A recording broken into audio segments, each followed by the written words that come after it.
What's up, y'all? If you and I haven't met, my name is Rico Gonzalez, and you're watching CCP Podcast.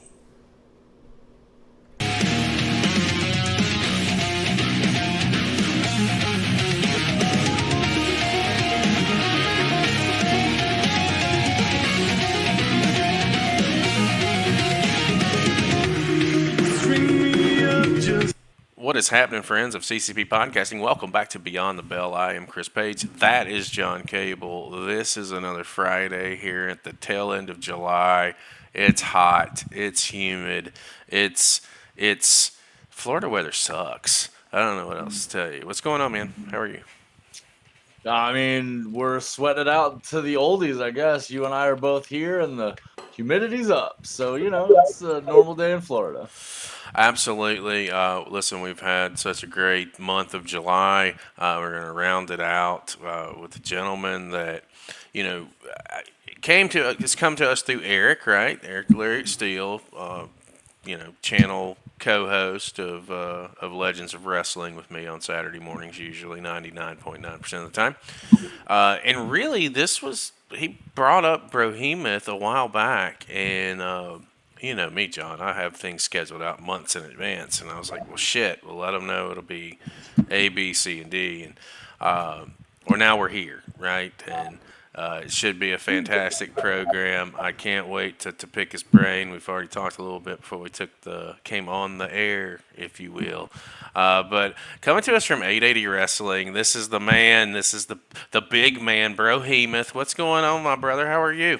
Hey, what's up? Thanks for having me. Yeah, no, we're glad that you're here. I'm glad that Eric set this up, and usually he'd join us, but he's got family stuff happening. He's a busy man. I get it. He tends to set up blind dates and not show up for them. He did it with Matt Sigmund. He had to leave early for the Beastman. And I found out that he fucking no-showed the Beastman's wedding. I don't know, man. I don't know where I I find these wasn't co-hosts. invited. This guy. John, meet Brohemoth on the air. Brohemoth's John.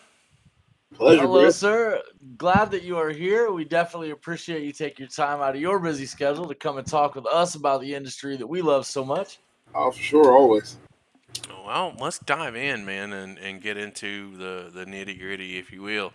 One thing that we always ask to start off these conversations, first of all, if you're joining us for the first time, this is not an interview. This is a conversation between three guys in the industry, or two that were and one that is, and it's really an organic flow. There is no script. There's no questions that You have know this been. business. There's no way out unless it's in a box.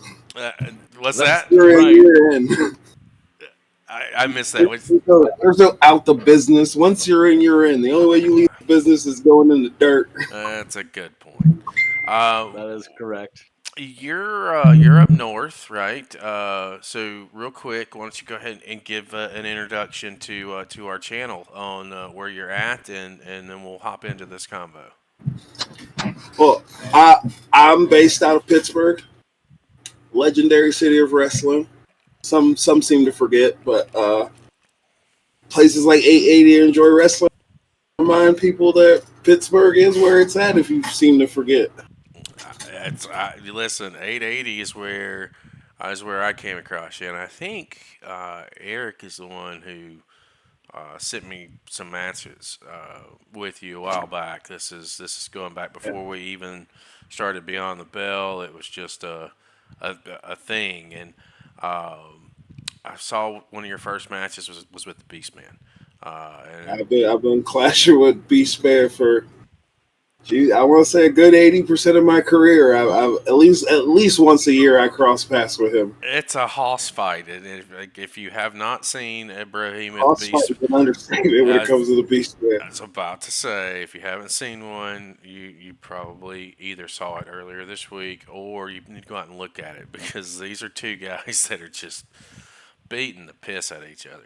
And initially, I told Eric, I was like, I like this guy. This guy's big. He can get around and do what he needs to do in this ring. Like, I like him. I need to see more of him. And here we are. We spotlighted you. It's aired throughout the week here on the channel. The first question I've got for you, and this is kind of be the icebreaker. What made you fall in love with professional wrestling, and when did you decide that this is something that you wanted to do? I fell in love with wrestling through, I'm not gonna lie, I originally started with WCW. The cruiserweights and guys like Booker T, like, it stood out for a while. Then, the magical night where everybody changed the channel to watch Mankind win the world title, that put me on the WWF. And then, like, I've always been a fan, and, like, I would dibble and dabble and, like, watch it and phase out. And then, like, 2005, I found TNA Impact. Mm-hmm. And it just, like their style was just so different compared to the traditional ways of wrestling, where usually it's a muscular guy, a little pretty boy, and, like, they're guys who look like me moving in ways you wouldn't expect. But I kind of always wanted to do it because, like, I like entertaining people, like, whether it's comedy and making people laugh or, like, that's the thing. The theatrics is one thing I like about wrestling, but it, like, at the end of the day, it's still a combat sport. Mm-hmm. Like, it's a business where I get to travel the world and beat people up. What's better than that? Better thing, right? Right. I was just about to say, what's better than that? When you decided that you wanted to get into the training aspect of it, what's that scene look like up in Pittsburgh? I actually got trained to wrestle in Erie. Okay. Like, I want to say, like, 2012, 2013, I'd found a local indie company up in Erie, and they were like, "Hey, we're starting training school. Would you like to train?" And I was like, "If I don't do it now, it's going to be one of those regrettable moments." So I took the leap, and from first bump, it's been like I couldn't stop if I wanted to. I tell people that all the time. Like, it's that bug, man. It's the wrestling bug. It bites you, and when it does, you never lose sight of it, right? and especially once like you get the hang of, like, getting the crowd to, like, react to you and interact in certain ways. It's like there's just so many ways to have fun with it. John, go ahead. That you are absolutely correct about that. And I think that is the one thing that a lot of people that have never experienced the wrestling bug don't get, is it's that interaction with the fans that really does drive your mentality to want that. It's absolutely an endorphin drip when the fans give you the reaction that you're looking for. And so you went from Academy in Erie. And how did the transition from training to becoming an in-ring talent go? Like, what does that look like for you, and what was that transition like? For me, it was a really, really slow transition because, like, unfortunately, they didn't have, like, an official building, so we would train, like, before the shows. And it took like me many indies, yeah. And it was like I'm saying it was like 2.5, almost 3 years of, like, training 2 days before the show, the night before the show, the morning of the show, and some weeks we got the Sunday after, and then, like, I winded up, due to life circumstances, wound up having to leave Erie and going back to Pittsburgh, and my trainer gave me the okay to go hit up small companies and see, like, and just hone my craft. Get the reps in for sure. What was the hardest part about all of that for you? Like, was it the mic work, the footwork, the athleticism? What was the part for you that was rough, really getting a grasp on and getting under your belt? Honestly, at first it was character work, to be honest.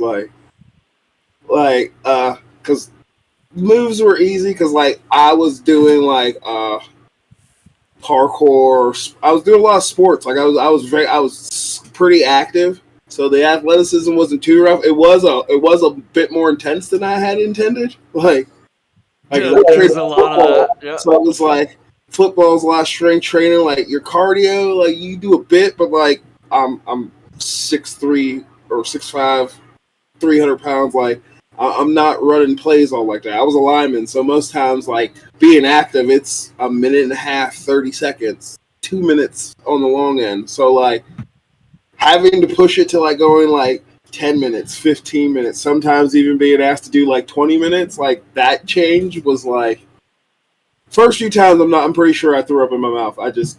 My brain was too jumbled to figure out what the fuck was going on.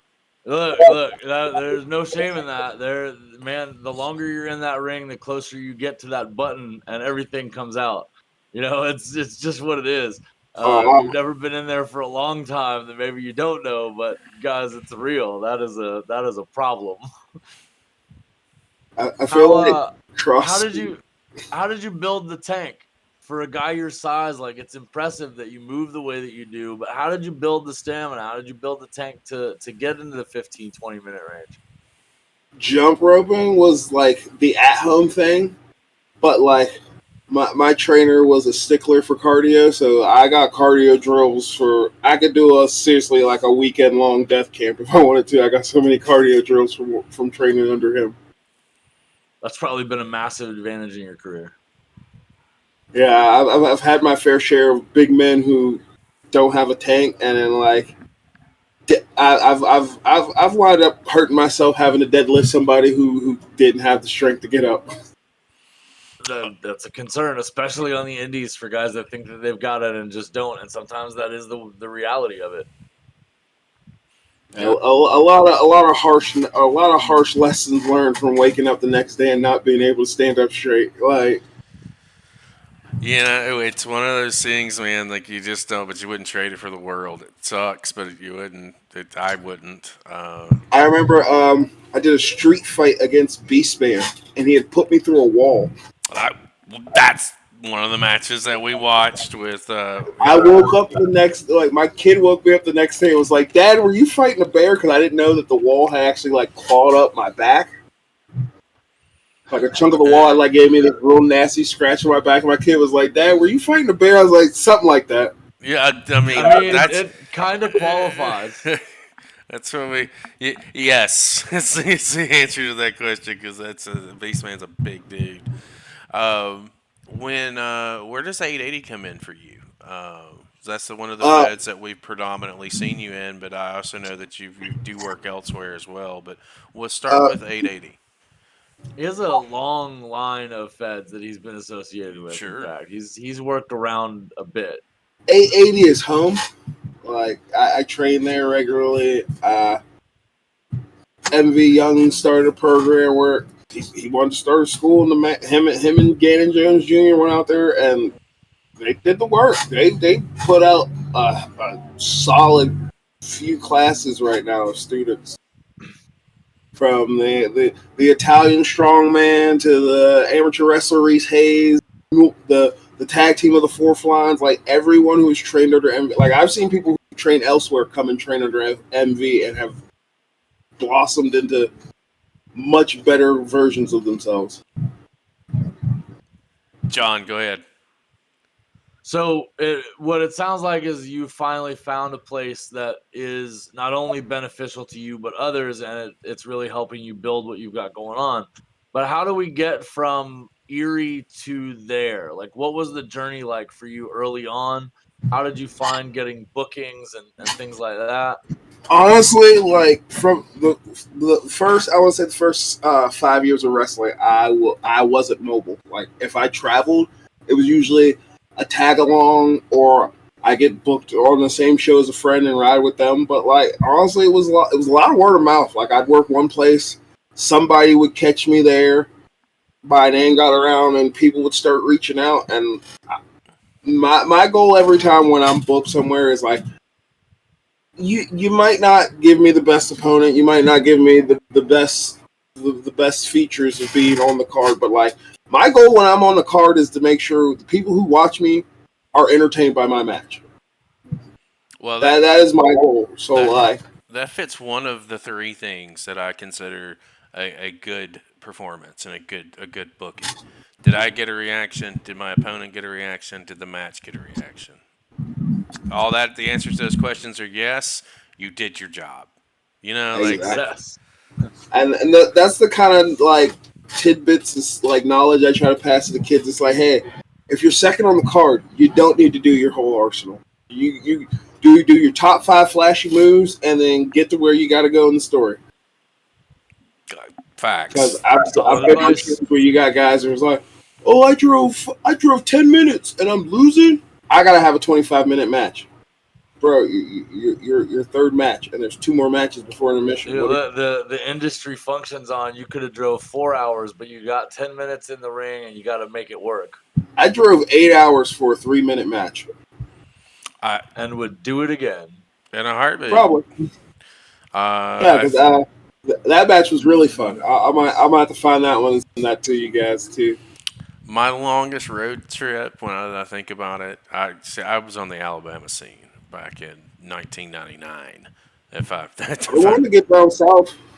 Well, there's a lot down here to do. There certainly is. I see Beastman's down there a lot. I'm definitely trying to. I like the South. There's a couple companies in the South that have caught my eye. I'm just gotta figure out who to talk to. We happen to have friends that are down here, and we can definitely connect you to several promotions down in South. I've got 2 in Atlanta and outside of Atlanta, and I've got 1 here in Florida, possibly 2 here in Florida. Don't worry about that. We can take care of that. We can put you in the right direction. Hey, Florida, Georgia, Alabama, certain parts of Alabama. I got out of Alabama for a reason. So I got out at 22, 24, and I just never looked back. And that's 20 plus years ago at this point. So, you're not missing much. I can tell you that. I just want to suplex in all 50 states. And with that, our entire Alabama market goes out the window. All right. What market? All I need is one suplex. I can take a suplex and get counted out and be like, "Hey, I wrestled in Alabama. I'm out." Yeah, thank you. No doubt. Listen, John, where were you going? Because I just steered us so far off track with. I was still just curious, like what the transition from early career into finding a home was like, and like so having to kind of travel with people and not having the easiest road time, because it isn't, like a lot of people think that it's real easy to find bookings or travel to them, and there are a lot of companies, but that's not the easiest thing. Road life is hard. I remember doing a loop where it was like I wrestled Thursday, I wrestled Friday, I wrestled Saturday, and I had to spend all day Sunday driving. Because I think we did 880 Thursday. They had to drive up to Erie Friday, and then I was in Illinois on Saturday. How do you manage with a road schedule like that? How do you manage your personal life and your wrestling world? Because I know that those are very different things. It can be a hard balance, but luckily enough for me, my kids are fans. So especially when I get to wrestle up in Erie, I'll usually. So they celebrate you being able to do the job that you love. Oh, they love it. That's awesome. Like my daughter, no matter what I'm doing, whether I'm the bad guy, the hero, my daughter will not boo me. I mean, I'm like, hey, I'm a big bad monster. You can't be cheering for me. She goes, nope, not listening. I'm not booing you. No, this is the heel section, Dad. This is the heel section. Yeah, these fans are all heels. We're all cheering for you because we are also heels. It's fun. Let me ask you this. What year did you get started? When was your first match? My first match was like 2015. My first official match, like outside of like a match where I'm training at, was September 16th, 2015. Okay, so this would be this is really, I think it's a really good question, because you were around pre-COVID and you've been around post-COVID. What is the biggest? I was going during COVID too. Yeah, what's the biggest difference between pre, during, and post from your perspective as an in-ring performer? I feel like before COVID, there wasn't as much of like an indie presence. Like yeah, you would have your big companies that were like, oh, that's the biggest company in that area. That's the biggest, but like.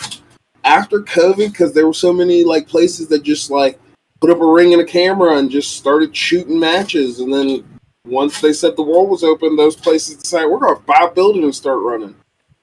And like, an area that might have had like maybe 1 or 2 feds in like a 30-mile radius, now you're pushing like 10 or 20 in like a 30-mile radius. Mm-hmm. Or you'll have some places that they have one building that's ran by 5 or 6 different companies. I ain't mad at them. You know, as long as it's making money and it's giving the boys a place to work, I'm good with that. That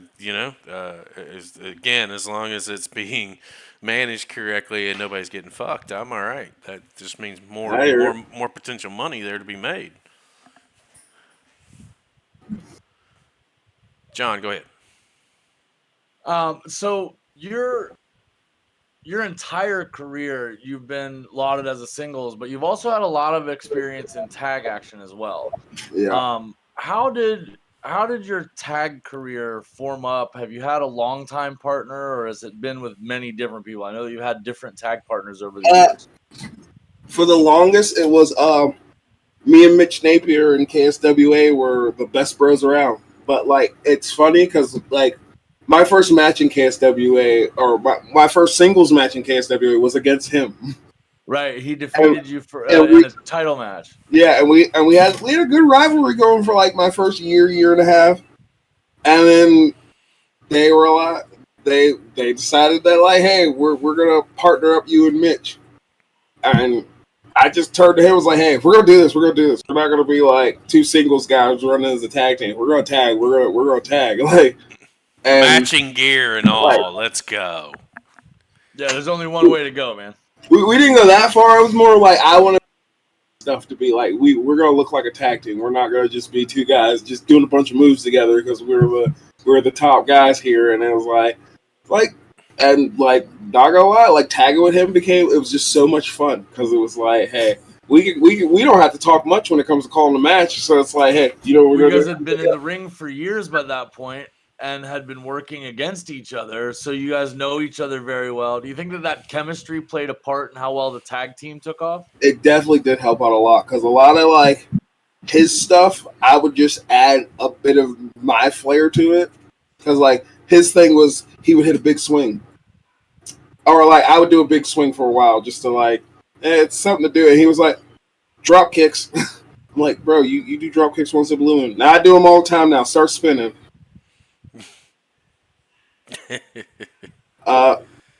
Me and another longtime rival of mine, Zeke Mercer, have tagged quite a bit in places. We tagged a few times in RSW, and then we split and went into our feud. But like, he's another one where it's like I can just look at him and it's like, you know what we're doing.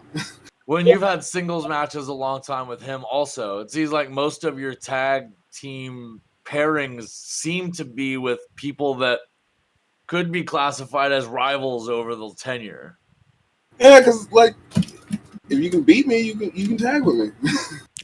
I like that. Fair, valid point. I like that way to judge a guy. Like, well, I mean, you're bad enough to take me down sometimes. You must be bad enough to watch my back. I see it.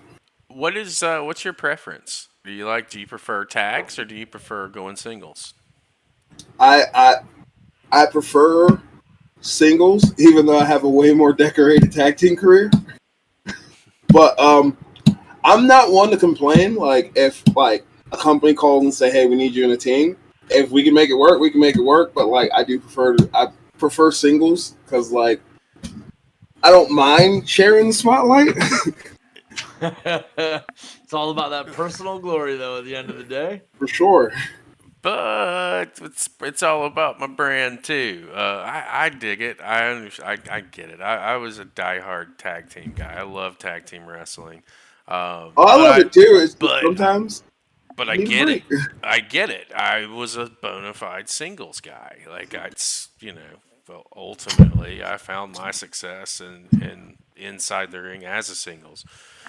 It was so weird how you can get over so hard in certain areas as a singles, and then there's other places that maybe they don't give two shits about you as a singles, but goddamn, they'd love to see you in a tag match and see you in there with somebody. It's just it's weird and with the ebbs and flows of it all. It's a very different mentality once you're inside that square, though. Tag Mm-hmm. wrestling and singles wrestling is a very different mental game.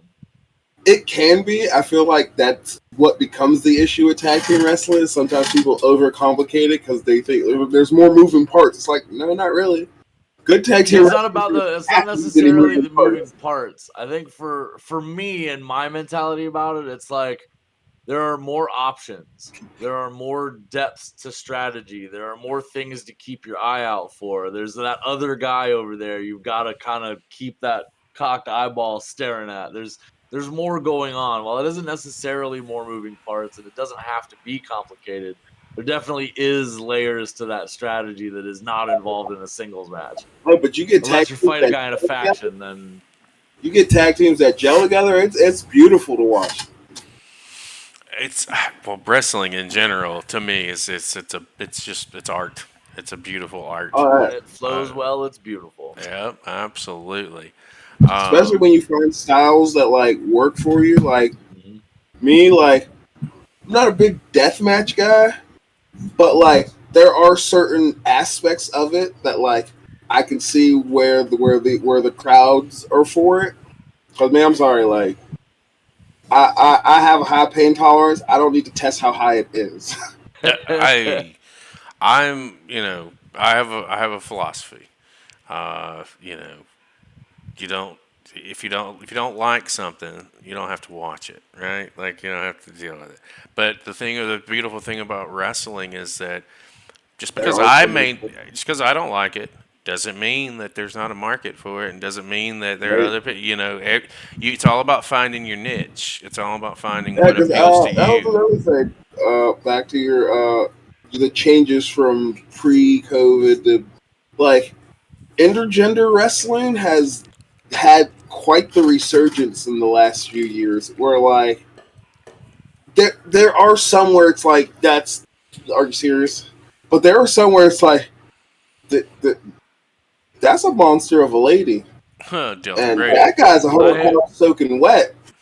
As a guy that doesn't necessarily always appreciate women's wrestling because of the things that women's wrestling has been put through and the constraints that are put on it, the time limits, the move sets, the things that promoters don't want out of it are the things that I want to see.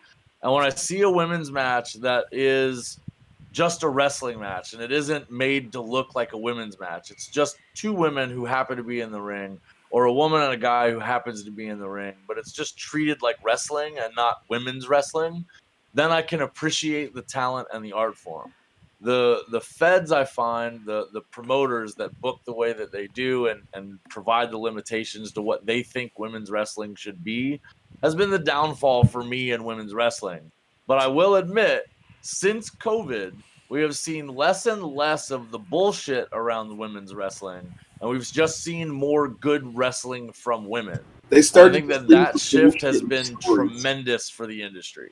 I agree 100% because like they'll still have like those bullshit stories where it's like, oh, she's trying to take my man or some bullshit like that. But like in the ring, like that, I like being a monster. There's a handful of women who are like I can look at like, nah, that's not gonna be believable. There are some girls who like I would clash with. I'm not gonna lose, but I'm gonna. They'll like put you in the ring with Liv Morgan and see what happens. I'd giggle. I'm not gonna lie. That's probably how she beat me. I'd laugh so hard. She just like. But put you in the ring with Jordan Grace, and now you have a challenge. She's like 5'4", isn't she? Yeah, but dude, she put you up on her shoulders and snap you in two pieces. She is strong as shit. But like, I have a fair challenge. Like, if I get my hand on her forehead, she can't suplex me. That's a good point. That's valid. There's someone coming out of Australia. I mentioned the name just a minute ago in passing, Delta Brady.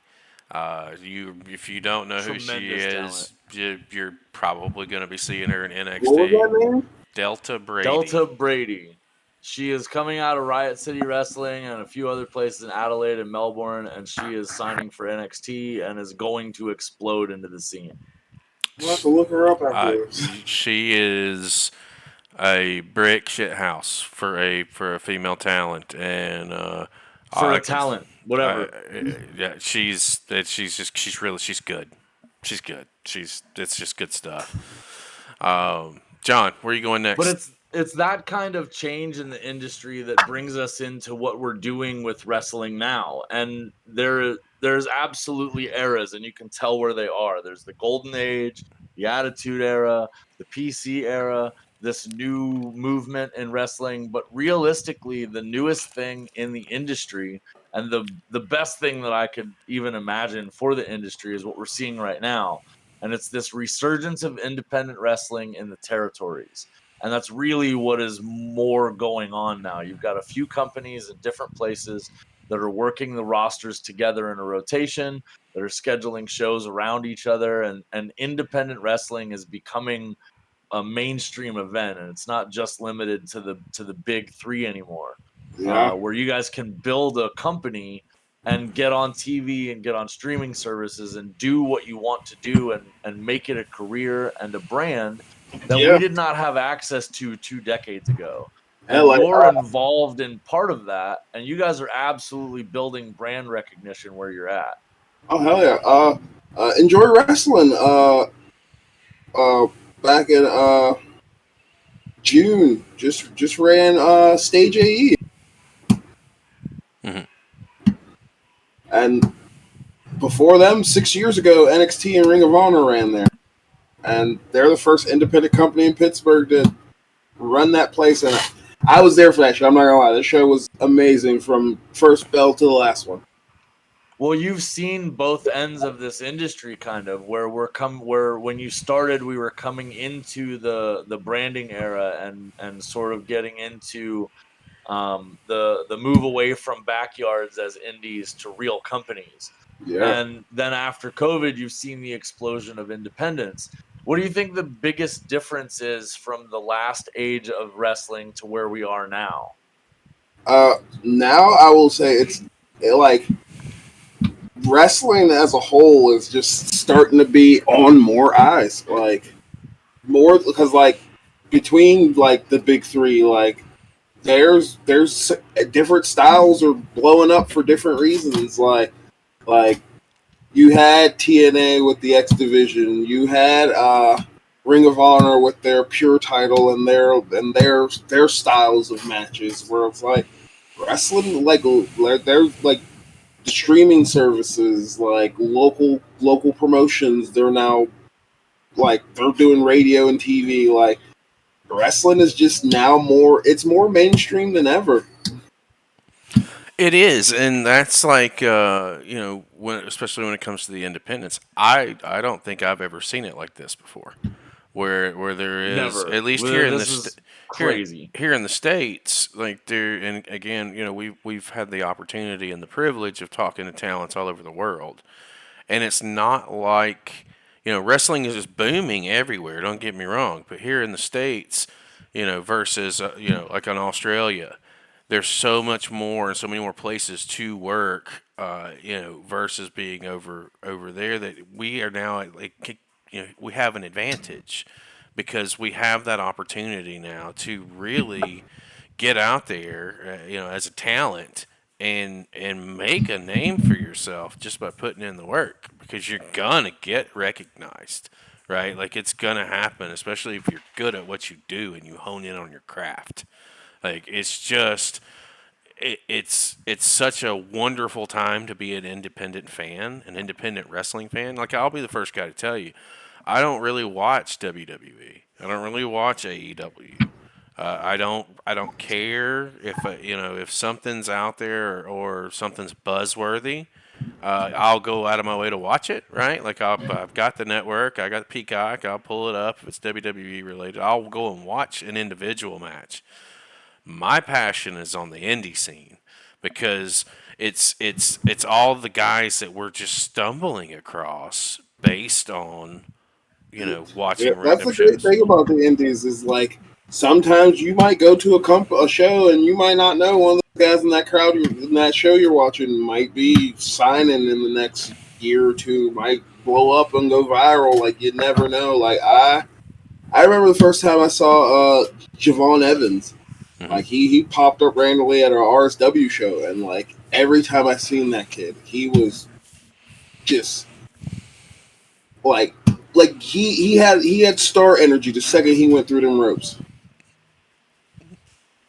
And then I wound up running into him like a few years later down in North Carolina, and they had a seminar for I think it was like AEW, and him and I think it was Jackson Drake. Those guys put on a like 5-minute WrestleMania match. Like, as soon as the match was over, I looked at my buddy who we were watching. I was like, I hate to be the people that got to follow that. I love 5-minute. I love those drills. I love the 5-minute drill. To me, those are so much fun. It depends on who I'm working, because it might be like a great art piece or it might be a 5-minute ass whooping, depending on what you got. As long as they ain't pissed you off yet, I understand. John, where you want to go next? Well, so what about stories?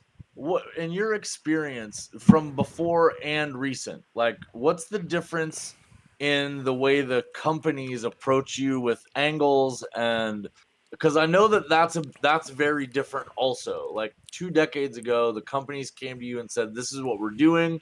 And now that seems like that is not quite the case. Has this been your experience also? Usually they'll give me like a blueprint, like, oh, we want you to go into a feud with so and so, and then like, but see, a lot of places are definitely letting like workers have more creative freedom, like, because some people, like, certain companies will want to write their own stuff, and 9 times out of 10, it's just, bro, they did that in the Attitude Era, bro, they did that like 2 years ago. Like, it's like, some places aren't evolving their story, but a lot of places are learning. Like, hey, if they got an idea that's like, especially if you can make your story relatable. Like, oh, I got a feud with this guy because he took something that I really wanted, or like, there's a lot more to it than just like, I think I'm better than you, or you're different from me, so I got to pick on you. Like, there's more relatable stories telling now. How do you approach that with maybe an opponent that you don't have a long term with, or maybe someone you do have a long term with? How do you personally approach that build for the story and get to where you're going? It depends on the timeline. Like, if I'm told like, hey, we're starting this feud at the beginning of the month and we're going all the way through the month, like with A80, like, there's certain storylines where like we had something to build it up the whole month. Every Thursday we were doing something to build up to this big Friday match. And I feel like stuff like that, like, people are also starting to learn with having like weekly streaming services that like you can do more like more long term storytelling where it's like, it's not really you do a show and people gotta wait a whole month to get the rest of the story and hope you drop videos or stuff to keep them into it. Where like with having the access to put your stuff out more often, like, people are able to do stories where you can do enough to keep people hooked. Is that something that comes natural to you in the ring, or is that something that you have to... Storytelling is definitely a big part of like me, because like, yeah, people like having cool moves, but like, especially like at A80, most of the time, most of the matches, like, it's a training school show, so like most of the matches are just kids trying to get their reps and learn their stuff. So like, I'll just allow the storytelling to like, I'll set the story. You just do what you want to do. Like, tell me what you're trying to hit in this story, and then like, I'll help set it up. So it's like, so they don't have to try and focus so hard on it. Where like with some people, when it comes to like learning character stuff on the fly, it can sometimes just throw you completely for a loop, and then you're just standing there like, what do I do now? What's the next move? And it's like, that really won't help you in this situation, because like, I'm sure you've been to enough shows where you've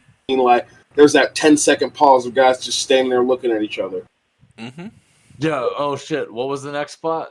I never want that in the match. So 9 times out of 10, especially like when I'm like when I'm home with Trey, I'm like, hey, if you get lost, just grab a hold and say, what the fuck are we doing? Exactly. Now you mentioned something a couple times about character development and storytelling. How does Brohemoth become a thing? What was the notion behind Bro, it? You said that was part of the hard part for you was getting the character at first development it and was getting it figure down. out what the Brohemoth is practically I'm the moniker that made me stick with the name is I'm larger than life, but I'm chill as fuck. Hmm. And like getting that across because it was based off of I'm practically a video game monster in the flesh. So like at first learning how to put that together, and then luckily I met another great tag partner of mine, no good Nathan Aldridge, who he literally sat down with me one day and I was like, bro, I'm not really figuring out this heel thing. He goes, bro, you're video games. This should be second nature for you. What do you do most of the time you playing Halo? I'm like, talking shit. He goes, There you go. You're playing and then Halo. it just clicked immediately. So like, especially like, there's a lot of places where like I will pick out a fan, and then like, cause I'll scan around the room. The second I look at somebody and they look down, I'm like, I know that's who I'm messing with the whole match. I Easy tells. Easy tells. I dig it. I dig it. John, you look like you had something you wanted to say. So you just mentioned like you'll look at your audience and you'll find your fan, you'll pick your target.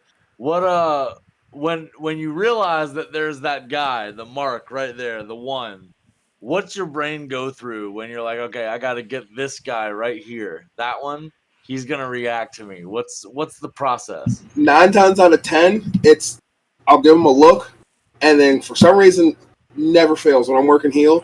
There's somebody in the crowd who's gonna call me fat, Mm-hmm. and then I'll look, and 9 times out of 10, it's somebody who's way bigger than me, and then that look like it's just like okay, I'm about to make you really bad because like I was just gonna just stare at you and troll you, and then you had to open your mouth, and now I have a reason to pick on you. Yeah, I'm They so invite it on themselves sometimes. yeah, they do, and I would light into them like it was the 4th of fucking July. Oh, for sure. I remember one time I wrestled at Rise. I went to come, like, it was literally a last minute, like, hey, we had a guy cancel, come do the show. I'm like, yeah, no problem. I come out to the ring, and I get in the ring, and the first thing I hear out of the corner is, oh, you're a big boy. You like cheeseburgers, don't you? You a big one. And I'm like, I turn to look and see this guy, like, chairs shaking.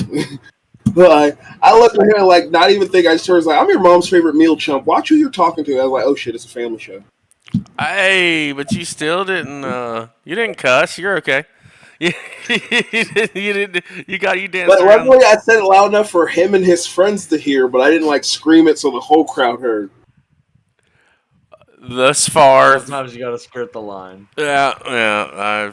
I always got kicked out of the family friendly shows because I just have a problem. I like to cuss and I'm not. I'm not. I can't control it. It's almost like modern day Tourette syndrome. Cannot relate. Thunder was a family show. So that was very difficult for you. I understand. It Uh, it just was what it was. thus far throughout your career, who are some of the people that you've been in the ring with that you maybe going into it, you didn't think that you were gonna have good chemistry, or maybe not have been a great match, but on the backside of it, it actually turned into something pretty fucking special. Funny enough, MV Young. Well, First time I wrestled him, I found out early on he was a striker. Oof. And we threw blows for that whole 10 minutes. I'm not gonna lie, I came out was like, what did I do to make him so mad? it, But like, it was just his style, and like, I'm like, it's contact sport. I'm never one to be like, hey, ease up, brother, or you're hitting too hard. Like, he hit me, and I'm like, oh, that's what we doing. I'm gonna hit you back. Reciprocation, sir. Like, Reciprocation. this is what we go. Okay, we gonna go through this, and like, not gonna lie, like I go in the back because like this man murdered me with liver kicks or something.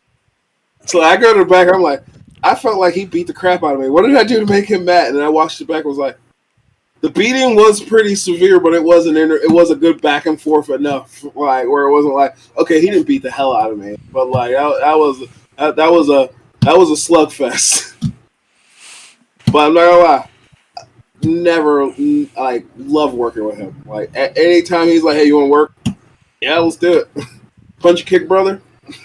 Yeah, being in as many locker rooms as you've been in over the last several years, man, there's got to be some good ribs. There's got to be some good stories. Got to be some good pranks being played. Or are you a prankster or are you a pranky? I am not, because I'm like my personal stuff. You touch my personal stuff, like this wrestling stuff can get thrown out the window real quick. Like I will punch you in the face and ask questions later. Don't mess with my stuff. But like Beastman has ribbed me a bunch of times. Like he's definitely one you don't fall asleep on trips with. Why does that not surprise me? Yeah, But- not even kind of. But in my defense, I unfortunately made the mistake of being up late the night before we were supposed to travel. And we get in the car and like we hit the gas station and I grab something quick. I pass out. I wake up like 2.5 hours later to like 47 notifications on my Facebook. Beastman took a picture of me sleeping and was like, "These green boys can't hang." I'm just like, really, bro? Like, really? Oh, I was a prankster. Rough. I was a ribber back in the day. My favorite was if I ever came across somebody that was wearing tassels or had tassels connected to their gear, I would just peel off one or two throughout the match, and just that would be it. Just pull one or two in different locations. I had a buddy who Horrible. he loved to untie shoes. Yeah, I've done that. I've And there was one untied. time he was like having the ref like separate him and the guy like while crawling on the ground, undid the ref's shoes and got in the corner, was like, "Get him back." Ref almost fell out of the ring. Mm-hmm. Yes, I was quite the jokester back in my day, and in reality is, and I asked this question, I asked that to several people, and modern day, while the joking's still a thing, it's not as prominent as it once was, and I do think that No. part of that is because we've grown up, and some of us are adulting with a capital A, and then there are those who are adulting with a lowercase a. And it seems like there's more capital A's than lowercase nowadays. It makes me sad a little bit, but it also makes me happy because we're growing up. It's great.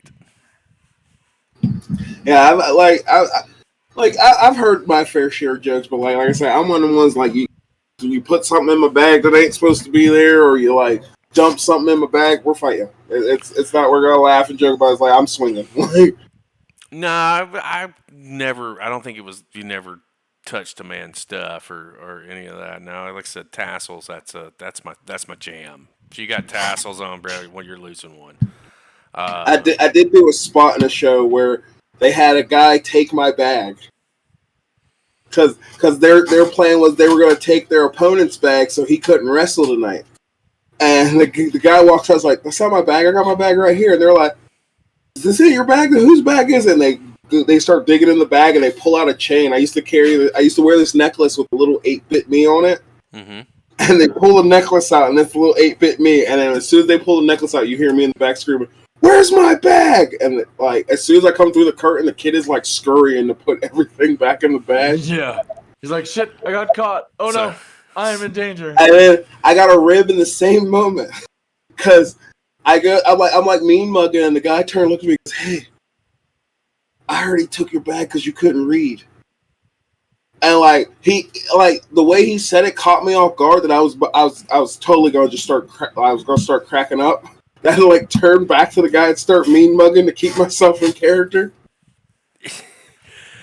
Have you had some of those moments, man, where you just completely lost character, like just couldn't help yourself anymore?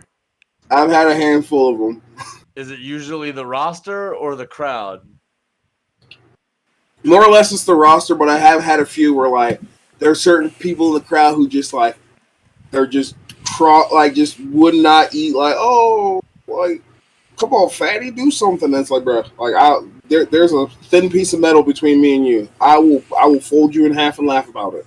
One of my sayings is, I eat meals bigger than you, son. Are you sure you want to go down this road with me? I just one kid like just would not let it. I was like, bro, you haven't hit puberty yet. Why are you trying me? I mean, not the smartest move to make, to say the very least. They don't want to raise the ire, if you will. Here's a question for you, and then John, I'll come over to you. I'm really curious, modern wrestling at this point. WWE is starting to branch out and work with TNA recently, and have striken up other Pro Wrestling Noah over in Japan, and there's several other I think Marigold, they've got something to do with them as well. What is that? What are you thinking about that? What does that look like to you as far as where the industry is potentially headed? They're practically just being turned into developmentals. That's usually how I see it. Like if a big fed like I wouldn't say latch on, but like partners up with a smaller fed, they're either gonna scout their star talent and then just kind of keep them as a, hey, you're a great place because you know the story. Like, hey, so and so trained here, so I'm going there to train. So, and it just kind of keeps the cycle going. Facts, Do you John.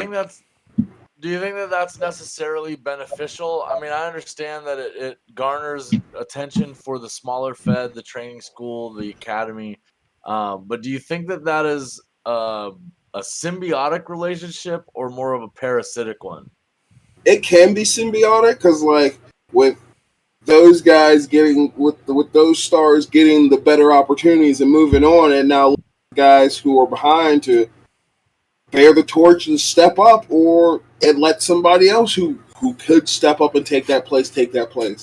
Because like if people get stagnant, somewhere's going to get flooded, and unfortunately, like the big leagues do get flooded, and then there'll be like a great scouring, and then half those guys will flood the indies, and it's an endless cycle of life. The big places are like the Cowboys from the '90s. They had all the money to buy all the biggest contracts, and they put together their Super Bowl team and left everybody else to fester. Pretty much. No, I like it. I think you hit the nail on the head. Well, let me say this. Let me backtrack for a minute. Now we're in a day and age in wrestling where you don't have to have a contract to make a substantial living and to do really well for yourselves. Again, I think that's a piece of something that I've never seen before, and I'm still trying to figure out, what if we have evolved here as a profession to this level where now the independents are booming pretty much in every state. You've got the WWE who's striking up deals with TNA and Japan. You have AEW who's working with New Japan, and I think are they working with AAA or CCML? One of the two. They're working. I want to say AAA because Vikingo, I believe he's AAA. Yeah. Okay. So it's AAA. And there's so many different avenues and so many different ways to go down. We're in a spot where it's hard for me to put it in words, to be perfectly honest, because John, I'll have to cut some of that out. So it's a new structure for what indies are doing, and really the entire industry, and we're all kind of getting used to what the industry looks like right now. And I think the fan base is kind of torn up on it too, because there's so much faction love, and there's so many people looking at, oh well, what are the networks doing? What are the ratings look like? What is this and what is that? And I think that a lot of the fans are missing the point that wrestling is booming. Period. End of statement. And that's all you can say about it. You can find a thing to love, and it's all out there now. Yeah, I remember wrestling was literally, it was just Monday and Thursdays. Yeah, back for in a the day. long time. Mondays and Fridays, and now like you got companies running Monday, Tuesday, Wednesday, Thursday. They're shooting stuff for Saturday, and that's one thing I will say with the change in the structure that's bothered me, that like their PLEs have moved to Saturdays, which I feel like steps on a lot of independent toes. You think that's intentional? They know that.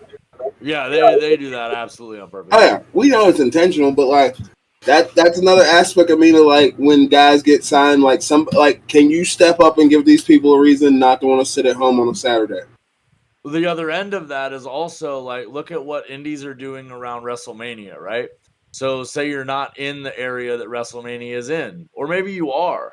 Look at how many independents threw a show around WrestleMania weekend And in 80 the rand in space that WrestleMania was functioning in just to garnish the fan base. And they did it in space, like in droves. There were 10 different companies that put on shows, maybe Yeah, more I than think the that. Golden 880 ran out of in Philly. I think 5 other companies had shows there throughout the night too. I'm not exactly positive on that number. I know there was at least 3 other companies that ran there that night too. And it's interesting that those independents that are figuring out how that marketing works and how that you know the supply and demand of clientele that they're looking to sell tickets to functions, and that they're jumping in on those kinds of things. They're structuring their business models around those events. There's a lot more opportunities around, because I know 2 or 3 decades ago, if you were to run a show around WrestleMania, you would get crickets. Ooh. Like there wasn't the fan base to go out to shows. And if you weren't doing WrestleMania itself, that was the only thing that mattered. And now the industry is not functioning like that, and it's in a very different place. No, like the whole week leading up to Mania, like I think that whole month was insane for the business. because I know, like, because you got like the Wally, like all the events that have now become synonymous with WrestleMania weekends. And like now it's just like wherever they're running in, like if they're running in the States, whatever event they have, usually that week you got people because they're in. Well, no, it's not just in the States either. When WWE went to Australia, Adelaide, Melbourne, all those companies out there, they all threw events during the time that they were there, and they all were phenomenal. Like they had great shows, they had great turnouts, they had mad ticket sales, they had a lot of people going to the training academy for the WWE. They had lots of stuff going on, and it isn't just the States. I think everybody out there, wherever the main brands go, are falling in line with this, saying like, oh, we've got a show out too. Yeah, because SummerSlam is going to be in Cleveland, so I know that's going to be crazy. Yeah, Ohio and Pittsburgh are both going to be nuts. With you specifically, when like Mania season comes around and it's up in your neck of the woods, are you actively out there trying to get bookings, or are you just say if your phone rings, I'll be there? This year, I literally only 880, which was my first Mania booking. Like, appreciate that, but like, I definitely didn't try because I'll be honest, I had a lot going on. It happens, real life. Personally in life, but like, I'm never one to say no to a new challenge. I will say that is definitely the most synonymous part of bro. I'm always up for a new challenge. Well, speaking of challenges and new challenges, like moving forward, right? Like, who are some people that you want to get into the ring with that's on the independent scene? Who are some of your dream matches, if you have any, if you have dream matches, quote unquote? Top 3 off my head, I would have to say Calvin Tankman, Shogun Jackson Stone, and Madman Fulton. Okay. I like That's a list. I like all of those, and you know how you were talking about getting down to Florida for a booking, or trying to get down to Florida to do a job to get some work. Yeah, Madman works for that promotion. That I'll give you some deets too when we finish the show. Because realistically, I mean, if you were to make a trip down to Florida, brother, I would definitely shoot out to see wherever you were at, just so I could be like, I got to see the man, and I got to see him in person, and he is a mean motherfucker. Don't push him. John, go ahead. Don't play with his bags either. It's No. a bad idea. No. So you've got a bucket list. What about championships? Because you've been decorated. It's not like you've gone without titles. What would it look like when someone came to you the first time and was like, "Hey, we're bringing you up. We're gonna put this belt on you. What are you gonna do about it?" I have never had that opportunity. I'm a decorated tag team champion. Same deal. I've never held a singles championship, but like my goal of if I am given that mantle is I see too many places where they use the belt to make the man, and like not enough guys elevate titles, and I feel like that's my goal if I'm given. Like I'm gonna defend it everywhere. I'm gonna put the name of that title at anywhere I'm going. My goal with it would just be to I would want to elevate that title. Like if I could get the chance to defend it out of the States, I'd defend it out of the States. What was your first tag title run? How did that come about? My first tag title run was me and my good buddy Mad Dog Myers. We were the VWF Tag Team Champions, and we were thrown together like I think 2 or 3 months before they were like, "Hey, we're gonna put the belts on you." And like, I'm not gonna lie, the first month and a half, I did not think he liked me. I'm like, bro, do you ever smile? Like, you look like you want to fight me. What did I do to you? And come to find out, he's not a smiley person. Because the first time we got to tag as a heel, we had a blast. Like, He's just not a smiler, huh? he's just not like I don't do high fives and shake babies. How'd that locker room conversation go? Like when they came to you and were like, "Hey, we've decided that you guys are gonna get these titles." How did that conversation come about, and what was the mentality when they came to you about it? They just were like, "Hey, like this tag team is taking some time off, and we need a team that's established enough to be in that spot, and we'd like to give it to you guys." And me, like I said, he wasn't much of a smiler. He was just like, "Yeah, cool." I'm like, "Okay, let's do it." Let me ask you this, because I know we're kind of all over the place. When you talk about being a heel, being a babyface. What's your preference? What do you prefer? Do you prefer being the heel? Or you prefer being the hero? I'm gonna guess he does. I'm not gonna lie, I love babyface. I love being babyface. The thing that drives me, the thing that be like, I don't know if you've ever seen my entrance at an 880 show. It's very energetic, and like just like I love being babyface as far as character, but like in ring work, I do prefer to be heel. It's easier that way. It's not easy. It's just heel work has all of the shortcuts and none of the effort. True. You got a point there. But my thing with heel is like I just like being able like it allows you to command even more. Like not only are you controlling like the crowd, you are controlling the pace of the match. Like if you feel Superboy's getting a little too hot, like here's some kryptonite, go sleep. Yeah, here's a thumb in your eye. Let's slow this down a little bit. Low blow, anyone? Yes, please. Yeah, that's what I mean by when I say it's got all of the shortcuts and none of the effort, because everything a heel does to maintain the control like you're talking about is a shortcut. It's the least amount of energy expenditure to shut your shit down right now. Yeah, but luckily for me, it could just be a simple punch or a clothesline. Facts. Easiest effort to get the maximum efficiency. Yes. Where do you see the business going in the next 5 to 10 years? I mean, we have come a very long way, and I dipped my toe in a short amount of time.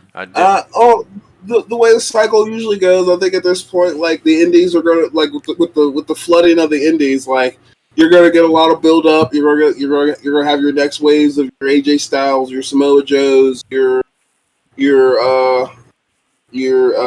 Lady Frost, your Queen Amanaz, the ones who started nowhere and then just busted ass and like pushed to be at new places. You'll get a whole new wave of them. A good 75% of them will either get signed or get opportunities, and then there'll be another great scouring where there's another flooding handful of stars from the last decade get either signed off or they just leave. Because it's that it's a never ending cycle.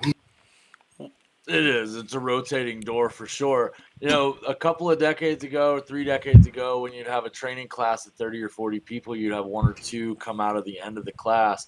And the more we talk to talent now, we're seeing the reverse of that is more often true. We're seeing 30 or 40 kids go into a training academy that actually know what to expect and know that it's hard work and are prepared to put in the effort. And we're seeing a lot more academies graduating more talents. Are you also seeing that in your area? And what do you think is the factor on that? I will definitely say it's having a facility because, like we said, when we came up, it was you train before the show. That's it. Yep.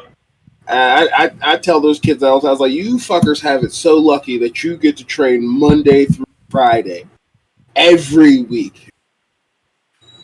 This is very true. The time in the ring is that's valuable. I mean, I'm not gonna lie, that's one thing I love. Like with 880 being train as often as I like. Cause like I'm not gonna lie, like that sitting for like a few weeks will like, especially when life gets busy and like I've realized I've just been working and just traveling and I haven't been like just into like just training in the ring. It starts to like I get like because I like to keep working on my stuff. Like I want to keep honing my craft and pushing myself to new limits. So like having a facility that allows you to do that, because like you might get lucky and get a place where they'll have a ring, but they won't have a gym, or they'll have a weight room, and then the ring comes Friday, Saturday.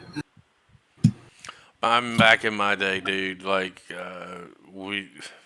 it's night and day. 1 day a week was you were available to train, and it was usually a Thursday night. No, this was not a show day. This is back on the side of a show day. Yeah, 1 day a week, and it was usually on a Thursday night, and you had like a 2-hour window from 7 to 9, and you either showed up and took advantage or you didn't. Again, it just goes to show how far we've come as a profession and where the industry is headed. And I think that with the ousting of Vince McMahon from the WWE, with TKO buying the WWE, I don't think that we're going back. I don't think that there's a backtrack on this. I really think I'm waiting for the Ultimate Fighter WWE show. It's coming. I feel like it's just it's no brainer at this point. Yeah, they're just trying to figure out how to market it right now. We're gonna do a WWE I feel like versus that UFC. was the show that really helped the UFC become more than just like, oh, these 100%. Random super fight pay-per-views. I'm not gonna lie, I still remember that fight, Stephen Bonner and Forrest Griffin, where they beat each other to the shit for 15 minutes. Death. Yeah, they tried to turn each other into puddles. Like, and that image still, when you see that clip of them at the end, when I forget who won, Forrest won that fight, or was it? I think Forrest did, yeah. Yeah, Forrest won. Like seeing Forrest get his hair raised, him and Bonner just sitting there covered in blood. It's like, yo, these boys earned it. Throwing hands, that's the UFC. I feel like the next cross promotional event is going to be the UFC versus WWE coming in 2025. I'm calling it now. I've been in 2026, but probably. I mean, no, I'll see them doing like an Ultimate Fighter show where one team will be trained by a UFC guy, one team will be trained by a wrestler, and see who's going to come out with a better wrestler. That'd be an interesting show. I'd watch just to see what happens. I'd watch season 1 for sure. Yeah, the shenanigans would be ridiculous. I gotta say, I want to see Andrade versus Vanderlei Silva. Ooh, yeah. That one's gonna be tough. I think that would be a Silva night right there. Honestly, I mean, I know he's getting there in his years, but I think Silva still got it. Yeah, they ain't calling the axe murderer for nothing. Right. It's a question that's not even related to wrestling, but I'm gonna ask you anyway. Are you a big gamer? Is that what I see? Oh, gaming is the only thing I do other than wrestling. What's your genre and what's the game you're hooked in right now? I bounce between PC, Xbox, and Switch. Like my Switch is my travel game. When I'm home, it's PC. But like a real gamer has options. I like it. Oh, for sure. World of Warcraft is definitely my go-to game. I've been playing a lot of Elden Ring because they also announced the DLC. They just dropped their DLC. Yeah, that DLC is supposed to be one of the hardest DLCs, period. I still got to finish the original game, so I got time. Well, take your time with it. Don't let it frustrate you. I hear that's a common problem. So the Soul series is a lot like wrestling. Like, as much as it hurts, I can't leave it alone. What are some of your other games that you enjoy playing? Um, the Legend of Zelda Breath of the Wild was the whole reason I bought my Switch. You are solid entrenched in the RPG genre. I love it. And Monster Hunter is definitely another one. Monster Hunter is the one I play with my kids the most. Yeah, have you ever played Dauntless? I did. I have that on PC. I haven't touched it in a while. One of my son's favorite games. When I found out it was just free, it was free Monster Hunter. I was like, I gotta play it. It's a great epic title. Great epic title. And my daughter's trying to get me to play Fortnite, so I might have to pick that back up. Yeah, I could dodge that bullet all day. It plays like Halo. That's the only reason I'll even play it. Sort of. I got away from first-person shooter games after Halo 3, and I think that was the last time I ever really picked one up. I still play Infinite from time to time, just to see if I still got it. I think last time I played, I went like 21-7. Perfect Dark, you ever played that? I did play Perfect Dark. I hear they're remaking it. This man's talking to my spirit. There's what, like, this summer is great for wrestling.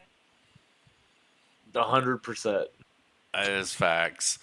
Well, John, let me come over to you, and then I'll ask my next question after you throw one in there. Sure. So back to the wrestling concept that the show's about. Now that we've had our fun little jaunt into our gaming adventures, so you've been in the business for quite some time.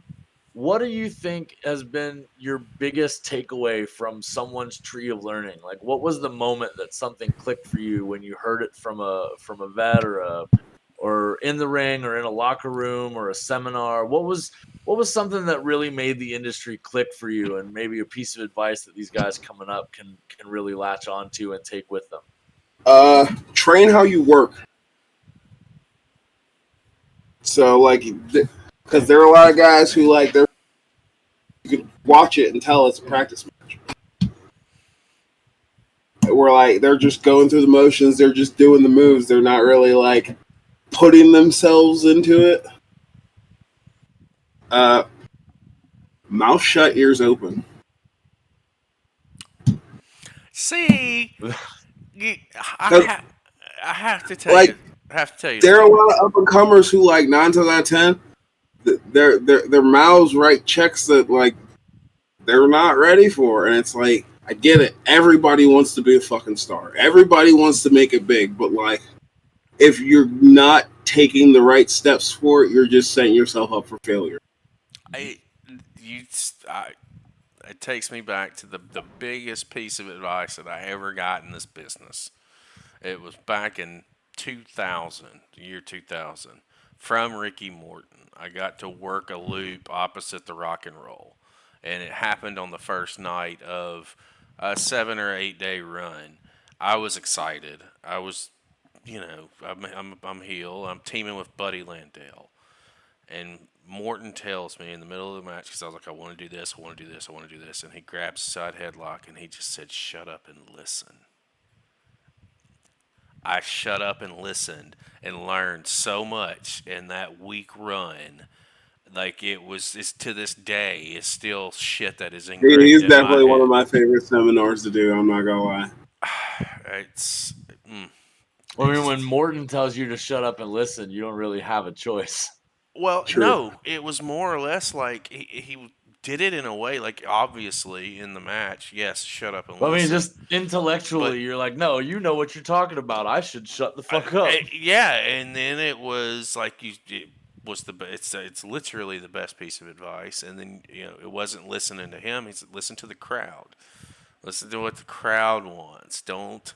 Like, I would never, I don't know about, Brohemoth, I don't know about you when you're putting your matches together. I never put spots together. After that It, moment, it, it depends on who I'm with, because there are some guys who are like, I can look at them and be like, okay, here, like the only thing we'll call is the finish.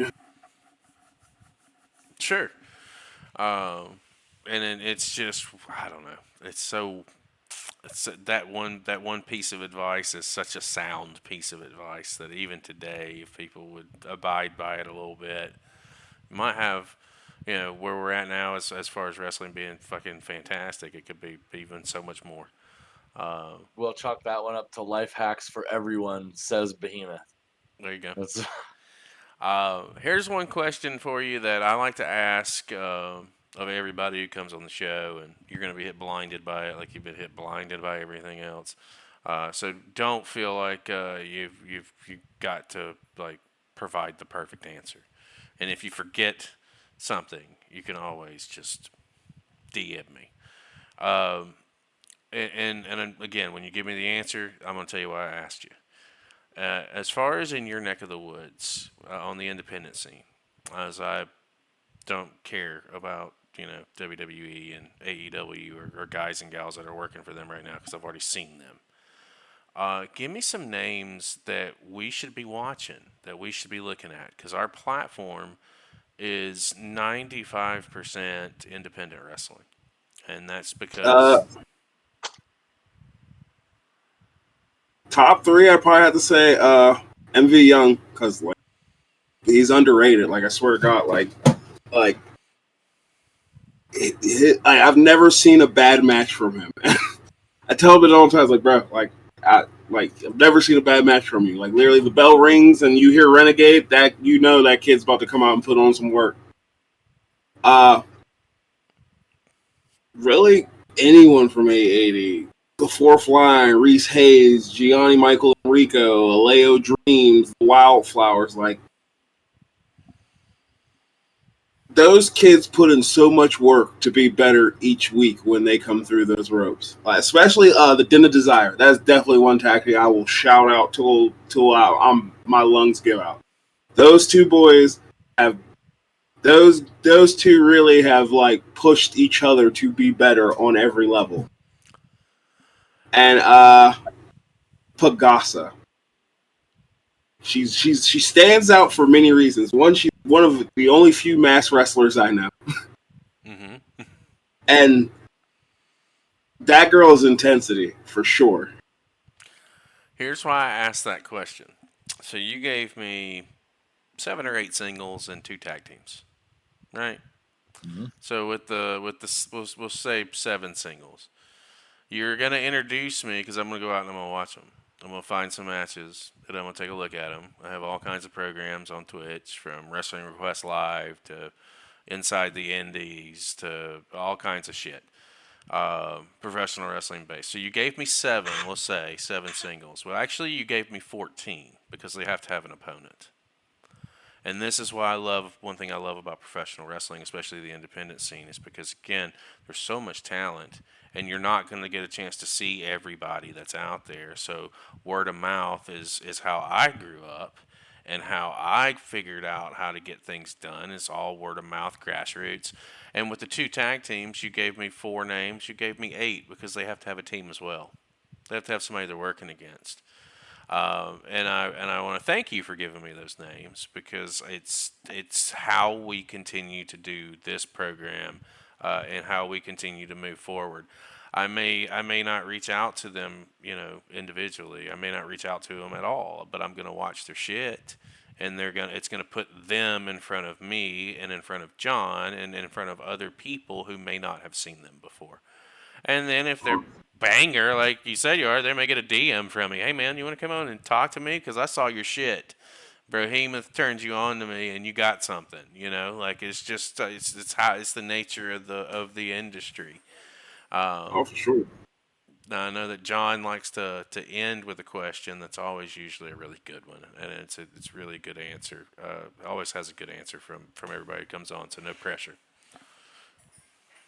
I mean, and all of this is just us just talking about the industry too. But we've touched on a lot this in our conversation about how the industry has changed and what's different now than it was before. But what do you think our opportunity, not just as workers, but as feds and as fans, what do you think our opportunity for pushing this new era of wrestling into the future is? What can we do as workers and fed heads and fans to really ensure that this longevity continues and that we can continue to build the industry in the direction that we're heading? See, that answer has a lot of different parts. Because As like it probably the should. simplest answer to put it that would be play your fucking part. Because you got too many times where you get promoters trying to be workers at the same time while trying to be production. And it's like, get yourself a solid team, put in some fucking work, and if you're gonna do it, put heart and soul into it. Don't if you half-ass anything in wrestling, never going anywhere. Well said. Words. The fans and the workers are like absolutely recognize authenticity, and we talk about that a lot on this. And it isn't just from the companies or the work, it's the workers too. If you can go out there and be authentically you and put yourself out there, the fans will always continue to connect with you on a more deeper level than they do on superficial bullshit. I think that is a fine way to look at it. Yeah, like I said, like because enjoy wrestling, like their stage AE show, literally from production to the card, like the name of the show fit because it was immaculate. Fire. Well, Mr. I will say hands down, Go ahead. Mikey Montgomery versus MV Young is definitely a match you guys need to watch. Say less. Sounds like Wrestle Request Live for us. Say less. I will find a link and get it on a Sunday show for sure. But Brohemoth, I listen. Time is valuable, especially when you're on your personal time. We appreciate you taking Oh, I'm the glad to last be here. hour and a half to really just sit down and shoot the shit with us. This is, these are turning into some of the best blind dates, John. I don't know what else I can say about it. Do you have anything that you want to say to our channel before we get ready to tie a bow on this? Thanks for having me. I'm definitely looking forward to the next one. Hey, I love shooting. Hey. You want to jump? maybe On? they want to sign up for episode 2 so right off the rip. I love that. So maybe I'll find tag team partners who have a reason to give me a spotlight. Well, listen. So before we sign off, we do live streams. We've had several of our guests come on and sit down with us for a couple hours and watch wrestling, watch some of their stuff, or just watch different stuff. That door's open for you too. If you want to come back on, we'll set up something down the line. Hopefully, we get Eric involved as well. I love Eric. I'm not gonna lie. I wrestled him for real shoot and was kind of nervous because they were like, "Oh, he runs with Beastman." I'm like, "Oh god." You're like, "Oh shit." Eric is great, man. Definitely one of my favorite people I've met in wrestling. He's such an awesome dude, and we always have a blast, and even when we were setting this up, I was just like, hit up Brohemoth for me, because at that point I hadn't made contact with you, and he obviously has your direct line, and sure, it was made the contact in the past, and I was like, I just don't want to hit him up blind and say, oh, by the way, Eric told me. No, it's like if you. I know, like I said, I caught the Beastman episode and was like, I haven't done a podcast in a while. Oh man, when we saw you on that, I was like, Eric's fucked up, and he was like, oh, I know him, and I was like, oh, do you now? Let's hit him up and let's get him scheduled in, and we'll make some things happen. Our stuff is such an organic growth. It's unreal. We don't give a fuck about getting noticed. We don't care if about the politics behind anything. We just want to have a good time. We want to talk to like-minded people. I'd love to have you come on and do a live stream with us because it'll be a lot of fun. Oh, for sure. John, before we close things out, guys, it's been above his head, excuse me, this whole show. He is a gentleman who has the same social media tag on Instagram and Twitter, which I think, because it's less graphic space, it is at Brohemoth TFB. If you have not done so, please go out there, give him a follow, give him a subscribe. Are you on YouTube? You got a YouTube channel out? I do have a YouTube channel. I just haven't used it. I think the last thing I posted was a stream of me playing WoW. Oh, okay. Well, we'll link Hey, it. We'll that's still still link it down yep. below. If you can't do anything, go out and give him a follow. If you see a shit, share it. You know, it's how people get noticed. It's how we continue to do our part in the industry. And really and truly, without these guys getting in the ring and entertaining us, we wouldn't have a platform to do what we're doing today. So for that, sir, we thank you. And we hope that you continue to move forward as you're coming up on 10 years in the business. I regret that I couldn't stop if I wanted to. John, go ahead and take us home, man. Let's get out of here for the week. Oh, sir, it has been a pleasure to share the time that you have shared with us. We definitely appreciate you being on the channel with us and sharing your stories. Guys, like Paige said, without these guys doing what they do, we don't have a platform. We are not entertained. It's these guys out here putting their bodies out there and putting their lives on the line inside those ropes to give us the entertainment that we desire, that we look at, that we are passionate about. And, it really comes down to that passion for the industry. If you are doing something that you're not passionate about, maybe do something you are passionate about and see how your life changes. We found something that we're passionate about, and we love to share that with you. You can do that with us behind the bell, behind the curtain, on our Discord, so you never miss a beat. You can get the links down below, guys. And as we were talking about links earlier, don't forget to hit up Brohemoth's links. These guys are out here doing the damn thing for all of us to enjoy. Maybe you can't provide any, the cash for a ticket or a shirt, but maybe one of your friends can. And by sharing those socials and sharing their posts, your friend who might be able to support the indies can find something new that they can be passionate about too. As always, it's been a pleasure. We love each and every one of your faces, and we'll see you guys again next time.